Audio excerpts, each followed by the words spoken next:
Super Bowl Sunday. Got the TV on over there on mute, just kind of watching some stuff. Getting ready to do some cooking. I'm going to make the most awesome cheeseburgers ever of cheeseburgers. They're called smash burgers. I've never made them for my family. I'm going to make them, and they're going to love them. And if they don't love them, they're not going to tell me. At any rate, my daughter, she got me this for Christmas, and I forgot to show you guys. I thought it was really cool. She had it special made and had it sent to us, and we've had it hung on the wall. Absolutely love it. I have two daughters, and my youngest daughter got me this. When going fishing, I think the best thing to do is be prepared before you even get on the lake. I can't tell you how many times I've gone to the lake, launched my boat. I'll see a guy out there and he's kind of floating around in his boat and he's putting baits on all of his rods. To me, that's a waste of time. It's best to be prepared before you go. So my wife and I were out there yesterday. We caught a bunch of fish, gave me some ideas of what to use when I get back out there in a few days. Let's go over the bait casters. This is a little 6'8" Okuma EVX medium heavy bait caster. And what I've got tied on here is, I don't have a lot of room here, but what I have tied on here is a little 3/8 ounce football jig. It's got some purple in it. I used the Yum little chunk craws. They're really small. And I plan on throwing this around rocks and docks. I've got 30-pound braid as a backing and about a 5 or 6 foot, 15-pound test leader. That's the first one. The other one is, we've been catching some bass around the chunk rock, so I've got a Strike King 2.5 square bill. Just a simple chartreuse, white color. I've got it with a ducket rod that has a lot of parabolic bend. I like a lot of parabolic bend whenever I'm using treble hooks. Now this rod right here is a 7'3" medium heavy action Lew's TP1. Really long rod, has a fast tips, got good parabolic bend up there. I don't have anything on there right now because I'm going to tie it on when I get to the lake. But what I have here is a small 3-wire A-rig or umbrella rig. Now in California, we're only allowed to have 3 hooks on the umbrella rigs. I don't like the chandeliers where I've got 3 live baits and then the rest of them are all dummy baits, and I don't like that. If it's 3 hooks, I want all 3 of those baits to have a hook on them. Now these are Strike King Rage Swimmers. I've got little 3/16 ounce ball head jigs here with a 2.75 shad patterned Rage Swimmer.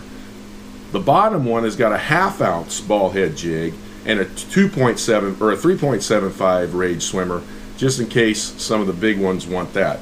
So that's kind of what I'm going to be doing with the bait casters. Stand by, I'll let you know what I'm doing with the spinning stuff. Okay, I'm back with the spinning gear. I'm only going to take a couple of them out.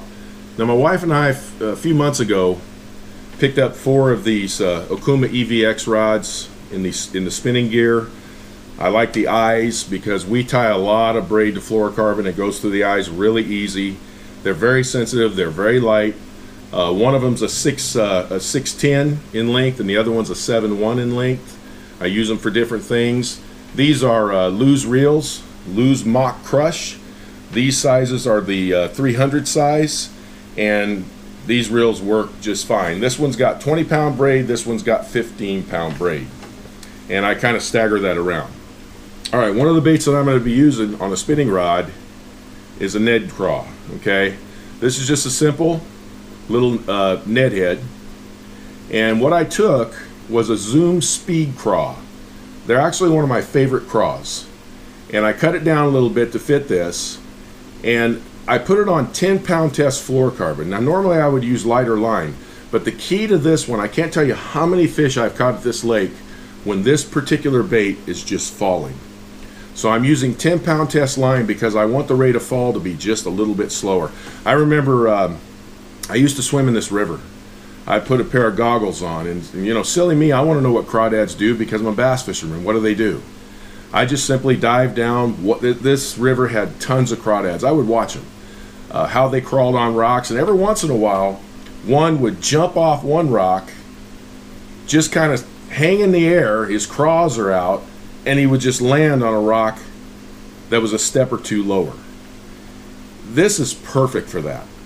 It looks like a crawdad that's moving from one place to another, and again, working on the bottom as a Ned rig, or just let it fall, and a lot of times that's how I get my bite. I call it a Ned craw. Now the other bait. Bass are moving up shallow. We're in pre-spawn. The small ones are moving up right now, but the bigger ones are going to move up as well. That's why I've got that umbrella or A-rig tied, because I'm still catching bass out there at 20 to 30 feet.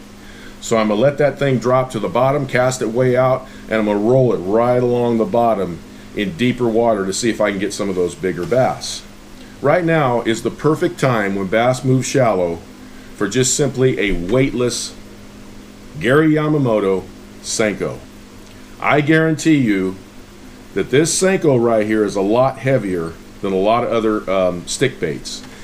If you take a pack of Yum Dingers, which is another one of my favorites, and you take a pack of Yamamoto Senkos and just pick them up at the store, the Yamamoto Senko pack is a lot heavier. They load this thing with salt. I put a little size 1 drop shot hook. I've got 8-pound test fluorocarbon, and I'm going to be working this in shallow water. It's the perfect time for a weightless Senko. By the way, this is a great bait during the spawn. You can fish it weightless 2 ways, like this, wacky rigged, or Texas rig it and throw it in the bushes. So this is just kind of a little midweek deal of how I'm getting ready for my next trip. Looking forward to it. Here's the thing. This Friday, I got to tell you about my trolling motor. It's a Minn Kota Tarova. Okay. They also make, I can't remember what it's called, an Ultra or an Ultrex or something like that. It's made for bigger boats. It's over $3,000. The Tarova is $1,500. It's the same exact thing but made for smaller boats. And it is a game changer. Guys, I got to tell you something. If you've got a boat and you don't have a trolling motor with spot lock on it, that electronic anchor, start saving some money. It is an absolute game changer. My wife's holding the camera right now. She knows it. Because the original trolling motor we had with our other boat, we hated it. Ever since we got this one, we love it. But here's the problem. My wife needed to go to the restroom while we were on the lake. Now at Lake Nacimiento, they have a handful of floating restrooms.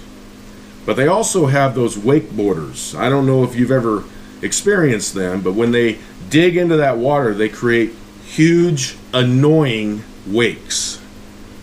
I'm starting to pull up to one of those floating restrooms. There's a wakeboarder. I messed up and smacked the trolling motor and busted a bunch of it up.